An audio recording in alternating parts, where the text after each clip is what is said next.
All India Muslim personal law board की appeal के कारण काली पट्टी बांधकर मुस्लिम समाज ने जुमे की नमाज पढ़ी। विधायक रामेश्वर शर्मा ने काली पट्टी बांधकर जुमे की नमाज पढ़ने वाले मुसलमानों को नसीहत दी है। उन्होंने कहा कि काली पट्टी बांधकर वक्फ बोर्ड बिल का विरोध करने वाले मुसलमानों को गरीब तबके के बारे में सोचना चाहिए। मुसलमानों की राजनीति करने वाले लोग ये नहीं चाहते कि गरीब मुसलमान भी आगे बढ़े। सुनिए इस मामले पर भाजपा विधायक रामेश्वर शर्मा का ये बयान। मुझे लगता है कि अब ये उनका अपना व्यक्तिगत निर्णय है।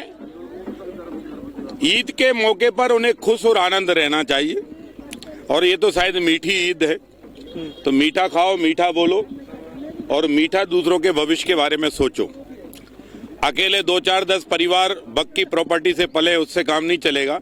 जो करोड़ों मुसलमान हैं जो दर दर की ठोकरें खा रहे हैं, जो पंचर की दुकान पर बैठ रहे हैं, जो हाथ ठेला चला रहे हैं, जो कबाड़ी का धंधा कर रहे हैं, जिनके पास शिक्षा का साधन नहीं है, जिनके पास इलाज का साधन नहीं है, जिनके पास रहने के मकान नहीं है, अगर मोदी जी ने उन गरीब मुसलमानों के बारे में सोचा है जो बिलो पावर के नीचे रहते हैं कि उनका भी उद्धार हो, और करोड़ों जो लाखों एकड़ जो भूमि पड़ी है वक्त की, ये भूमि लेकर गरीब मुसलमानों के मकान बनाए जाए, दुकान बनाए जाए, शॉपिंग कॉम्प्लेक्स बनाए जाए, शिक्षा के लिए स्कूल कॉलेज खोले जाएं, अस्पताल खोले जाएं, तो मुझे लगता है जो तथाकथित बड़े मुसलमान लीडर है या जो मुसलमानों के नाम पर नेतागिरी करके अपना पेट भरते हैं, उनको थोड़ा दर्द जरूर होगा। गोली हाजमा की दी जाएगी पर गरीबों का कल्याण। रामेश्वर भैया वो पत्र में ये भी कह रहे हैं।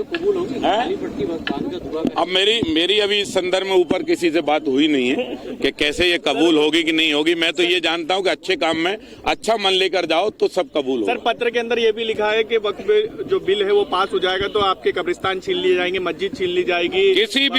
किसी भी मुसलमान का कब्रिस्तान हिंदुस्तान में नहीं छीना जाएगा। नंबर 1, कोई भी मस्जिद पर कोई खतरा नहीं है। नमाज पढ़ना, ईद रमजान के रोजे रखना, ये मुसलमानों को न पहले खतरा था, न अभी खतरा है, न आने वाले समय में खतरा है। क्योंकि हिंदुस्तान में मुसलमान जब आए थे तब शुद्ध भारत हिंदू राष्ट्र था। तब मुसलमानों को हमने रहने के लिए जमीन दी है, नमाज पढ़ने के लिए, मस्जिद बनाने के लिए जमीन हिंदुस्तान के हिंदुओं ने दी है। तो हिंदुस्तान के हिंदुओं से खतरा किसी को नहीं है। ये जब चींटी को चुन डालता है तो इंसान को भी सुरक्षित रखता है। हाँ, खतरा उनको हो सकता है जो हिंदुस्तान के खिलाफ षड्यंत्र रचेंगे, खतरा उनको होगा जो हिंदुस्तान में आगजनी करेंगे, खतरा उनको होगा जो हिंदुस्तान में बमबाजी करेंगे। उनके जरूर हाथ पैर तोड़ के ध्वस्त कर दिए जाए। सर, मास्क को लेकर कांग्रेस कह रही है कि आप ही की सरकार है, बार बार आप बयान दे। अरे भाई, में सरकार से बात करें, आदेश निकलवा दे, बंद करवा दे दुकान। भाई, कांग्रेस की मानसिकता इस समय दूषित है। कांग्रेस में अब कुछ मन और बुद्धि दोनों विरमित हैं। इसलिए हमने कहा है कि गंगा जमनी तहजीब, ये तो डायलॉग कांग्रेस का है ना, सर्वधर्म समभाव, ये डायलॉग कांग्रेस का है ना, तो सर्व धर्मों का सम्मान करो। अब उनके यहाँ से तो कैसा कैसा सम्मान हो रहा है कल दिख ही गया। और एक नए नेता और जन्मे गए।